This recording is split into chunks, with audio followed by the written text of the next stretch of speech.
पशुओं के कान पर पीले टैग या लेबल क्यों लगाए जाते हैं? पशुओं के कान पर पीले टैग या लेबल क्यों लगाए जाते हैं? खेती के बाद पशुपालन भी ग्रामीण अर्थव्यवस्था का अहम हिस्सा बन गया है। खेती के साथ साथ किसान अब दुधारू पशुओं की मदद से भी अतिरिक्त आय अर्जित कर रहे हैं। दूध की बढ़ती मांग को देखते हुए कई लोग अब डेयरी फार्मिंग की ओर बढ़ रहे हैं।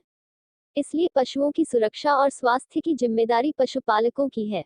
यदि पशु अच्छे वातावरण के बीच खुली जगह में रहेंगे तो दूध का उत्पादन बेहतर होगा, उत्पादन कर सकेंगे। पशुपालकों के साथ साथ केंद्र और राज्य सरकारें भी पशुओं के स्वास्थ्य और सुविधा के लिए लगातार प्रयास कर रही हैं। पशुओं के कान पर पीले टैग या लेबल क्यों लगाए जाते हैं? पशुओं के कान पर पीले टैग या लेबल क्यों लगाए जाते हैं? दुधारू पशुओं को रोग मुक्त रखने के लिए केंद्र सरकार ने राष्ट्रीय पशु रोग नियंत्रण कार्यक्रम NADCP शुरू किया है। कई राज्यों में पशुओं की यूआईडी टैगिंग पर भी अधिक ध्यान दिया जा रहा है। ताज़ा रुझानों से पता चला है कि पशु रोग नियंत्रण कार्यक्रम हो या पशुओं के कानों में पीला टैग लगाना, पशुपालन से जुड़ी सुविधाओं में मध्य प्रदेश का नाम सबसे आगे आ रहा है। यह योजना आपको रोगों से मुक्त रखेगी।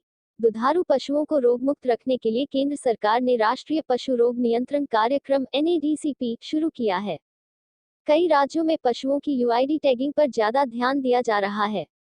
नवीनतम रुझानों से पता चला है कि पशु रोग नियंत्रण कार्यक्रम हो या पशुओं के कानों में पीला टैग लगाना, पशुपालन से जुड़ी सुविधाओं में मध्य प्रदेश का नाम सबसे आगे आ रहा है। ऐसे में आइए जानते हैं कि जानवरों के कान में पीला टैग यानी यूआईडी टैगिंग क्यों की जाती है और यह टैग देने से मध्य प्रदेश में कितने जानवरों को फायदा हुआ है। यूआईडी टैगिंग क्या है? केंद्र सरकार ने राष्ट्रीय पशु रोग नियंत्रण कार्यक्रम शुरू किया है, जिसके तहत जानवरों को यूआईडी टैगिंग के जरिए एक पहचान दी जाती है। इस प्रक्रिया में पशु के कान में एक पीला टैग लगाया जाता है, जिस पर पशु का आधार नंबर लिखा होता है। ये टैग न केवल पशु की पहचान करने में सहायक है, बल्कि यह जानने में भी सहायक है कि पशु को कितने टीके लगे हैं। इसका पता लगाने के लिए जानवर के कान पर लगे पीले टैग पर आधार नंबर भी अंकित किया जाता है। इस आधार पर पशुओं के टीकाकरण से उन्हें गंभीर बीमारियों से बचाने में मदद मिल रही है। इसके आधार पर पशुओं और पशुपालकों की जानकारी INAPH सॉफ्टवेयर में दर्ज की जाएगी। जानवरों पर टैग लगाने के लिए आप बाजार से टैग भी खरीद सकते हैं। ये टैग अधिकतर प्लास्टिक के बने होते हैं, जिसे ईयर टैगिंग भी कहा जाता है। पशुओं के कान पर पीले टैग या लेबल क्यों लगाए जाते हैं? पशु चिकित्सा विभाग। पशु चिकित्सा विभाग द्वारा पशुओं की टैगिंग भी बड़े पैमाने पर की जा रही है। पशु चिकित्सा विभाग द्वारा कुछ स्थानों पर टैगिंग का कार्य भी पूरा कर लिया गया है। जिन पशुपालकों की गाय, भैंस आदि को टैग नहीं लगा है, वे अपने नजदीकी पशु चिकित्सा विभाग में जाकर अपने सभी पशुओं को टैग करा सकते हैं। टैग करते समय सबसे पहले पशु के कानों को साफ करें और उन्हें स्पिरिट से कीटाणु रहित करें और उसके बाद ही धातु या प्लास्टिक का टैग लगाना सुनिश्चित करें। जानवरों को टैग लगाते समय कान की नलियों, नसों को चोट से बचाने के लिए सावधानी बरतनी चाहिए। आप इस टैग को डेयरी सामान की दुकान से भी खरीद सकते हैं।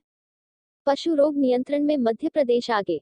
अब राष्ट्रीय पशु रोग नियंत्रण कार्यक्रम के अंतर्गत मध्य प्रदेश की लाख गाय भैंसों का पंजीयन हो चुका है और यह कार्य निरंतर जारी है।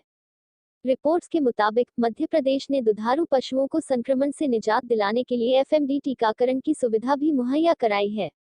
प्रदेश ने लाखों पशुओं को FMD का टीका देकर एक नया कीर्तिमान बनाया है। यही कारण है कि अब मध्य प्रदेश को पशु प्रधान राज्य के रूप में देखा जा रहा है। हेलो फ्रेंड्स, आज का वीडियो सब्सक्राइब कीजिए, शेयर कीजिए, कमेंट कीजिए। जय हिंद, जय भारत। अगला वीडियो मेन सेवा का मौका दीजिए, फिर मिलेंगी।